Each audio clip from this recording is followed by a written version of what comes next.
ADM Naveen ബാബുവിനെ കൊന്നു കെട്ടിത്തൂക്കിയതെങ്കിൽ P ദിവ്യ എങ്ങനെ പ്രതിയാകും? ദിവ്യ നിരപരാധിയാണ്, രക്ഷപ്പെടുത്താൻ പോകുന്നു എന്നാണ് CPM കണ്ണൂർ ജില്ലാ സെക്രട്ടറി MV ജയരാജൻ പറഞ്ഞത്. എന്നാൽ അങ്ങനെ രക്ഷപ്പെടില്ല, ദിവ്യയിൽ നിന്നും തന്നെയാണ് തുടങ്ങുന്നത്. കൈക്കൂലിക്കാരൻ എന്ന് ആക്ഷേപിച്ചത് മുതൽ തുടങ്ങിയതാണ് പ്രശ്നമെങ്കിൽ കൈക്കൂലി ആരോപിച്ചത് ദിവ്യയാണ്.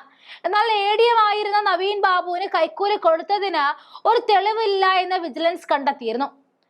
98,000 രൂപ കൈക്കൂലി നൽകിയെന്ന് പറയുന്ന പ്രശാന്തന്റെ ആരോപണം സാധൂകരിക്കുന്ന ഒരു തെളിവും അന്വേഷണത്തിൽ കണ്ടെത്താൻ സാധിച്ചിട്ടില്ല. മൊഴികൾക്കപ്പുറം തെളിവ് ഹാജരാക്കാൻ പരാതിക്കാരനായ പ്രശാന്തന് കഴിഞ്ഞില്ല. സാഹചര്യ തെളിവുകളോ ഡിജിറ്റൽ തെളിവുകളോ കണ്ടെത്താൻ സാധിച്ചിട്ടില്ല എന്നാണ് വിജിലൻസ് റിപ്പോർട്ട് വന്നിരിക്കുന്നത്.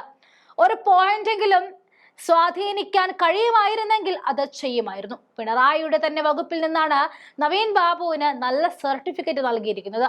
ഇത് ആദ്യമായല്ല ADM നവീൻ ബാബു കൈക്കൂലി വാങ്ങിയതിന് തെളിവില്ല എന്ന് നേരത്തെ റവന്യൂ വകുപ്പ് റിപ്പോർട്ട് നൽകിയെന്നതാണ്. നവീൻ ബാബു കൈക്കൂലി വാങ്ങിയതിനും പമ്പിന് അനുമതി വൈകിപ്പിച്ചതിനും തെളിവ് ഇല്ല എന്നും റവന്യൂ വകുപ്പിന്റെ റിപ്പോർട്ടിൽ പറഞ്ഞിരുന്നതാണ്. തനിക്ക് മുന്നിൽ വരുന്ന ഫയലുകൾ വൈകിപ്പിച്ചിരുന്ന ആളല്ല നവീൻ ബാബു എന്നും റിപ്പോർട്ടിൽ പറയുന്നുണ്ട്. ക്രമവിരുദ്ധമായി നവീൻ ബാബു ഒന്നും ചെയ്തിട്ടില്ല എന്നും നവീൻ ബാബു കൈക്കൂലി വാങ്ങിയതിന് തെളിവ് കണ്ടെത്താൻ സാധിച്ചിട്ടില്ല എന്നുമായിരുന്നു റിപ്പോർട്ടിൽ പറഞ്ഞിരുന്നത്.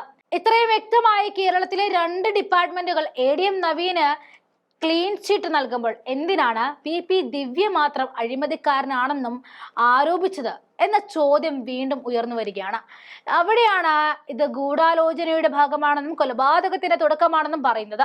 അനുമതി തരാത്തത് മാത്രമല്ല, എല്ലാ രഹസ്യങ്ങളും അറിഞ്ഞുള്ള ഒരു ഉദ്യോഗസ്ഥന്റെ സ്ഥലം മാറ്റം, അത് പല വമ്പന്മാരുടെ മുഖം മൂടി അഴിഞ്ഞു വീഴും. അതാണ് നവീൻ ബാബുവിനെ തീർക്കാൻ തീരുമാനത്തെത്തിയതും. അതിന്റെ ആദ്യ ദിവസമാണ് പി ദിവ്യ വിളിക്കാത്ത യോഗത്തിലേക്ക് വന്ന് നൽകിയതും. അതുകൊണ്ട് കെട്ടിത്തൂക്കിയവർ ആരായാലും കയർ നൽകിയവരും ആദ്യം തന്നെ കുടുങ്ങാൻ പോവുകയാണ്. ഇനി കുടുങ്ങാൻ പോകുന്ന മറ്റൊരു പ്രമുഖൻ ജില്ലാ കളക്ടർ തന്നെയാണ്. തെറ്റുപറ്റിയെന്ന് നവീൻ ബാബു പറഞ്ഞു എന്ന കളക്ടറുടെ മൊഴി പച്ചക്കള്ളമാണെന്ന് തെളിയിക്കാൻ പോവുകയാണ്. ഒരു രൂപ പോലും കൈക്കൂലി തൊടാത്തൊരാൾ എവിടെയാണ് തെറ്റുപറ്റിയത് എന്ന് സമ്മതിച്ചതെന്ന് കൂടി ഈ കളക്ടർ തെളിയിക്കേണ്ടി വരും. CBIയുടെ കയ്യിൽ കിട്ടിയാൽ നുണ പരിശോധനയ്ക്ക് വിധേയമാക്കും. എന്നാൽ ലാൻഡ് റവന്യൂ ജോയിന്റ് കമ്മീഷണറുടെ അന്വേഷണ റിപ്പോർട്ട് അവിടെ ഭദ്രമായി കിടക്കുന്നുണ്ട്. ആദ്യം ആത്മഹത്യ എന്ന് എല്ലാവരും കരുതിയ ADMന്റെ മരണം ഇപ്പോൾ പൂർണ്ണമായും ഒരു കൊലപാതകമാണെന്ന് കേരളം ഉറപ്പിച്ചു കഴിഞ്ഞു. അതിനിടയിലാണ് CPMന്റെ വാദം പൂർണ്ണമായും തള്ളിക്കൊണ്ട് വിജിലൻസിന്റെ റിപ്പോർട്ടും പുറത്തു വരുന്നത്. കൊന്നുകെട്ടിത്തൂക്കിയതെങ്കിൽ പി ദിവ്യയ്ക്ക് അതിൽ കഴിയില്ല എന്ന് വരെ ജില്ലാ സെക്രട്ടറി പറയുമ്പോൾ കഴിയുന്നവരെ ഏൽപ്പിച്ച പോലെ ആയിരുന്നു ദിവ്യയുടെ വ്യാജ ആരോപണം. അതാണ് വിജിലൻസ് റിപ്പോർട്ടിൽ പറയുന്നതും. ദിവ്യയെ കുറിച്ചായിരിക്കും ഇനി അന്വേഷണം ഉണ്ടാവുക. അതിൽ സത്യം തെളിയുക തന്നെ ചെയ്യും. എത്ര ഒളിപ്പിച്ചാലും സത്യം ഒരു നാൾ മറന്നേക്ക് പുറത്തു വരിക തന്നെ ചെയ്യും. അത് മുഖ്യമന്ത്രിയുടെ ഓഫീസ് വരെ നീളും. അതാണ് നവീൻ ബാബു കേസിൽ സംഭവിക്കാൻ പോകുന്നത്.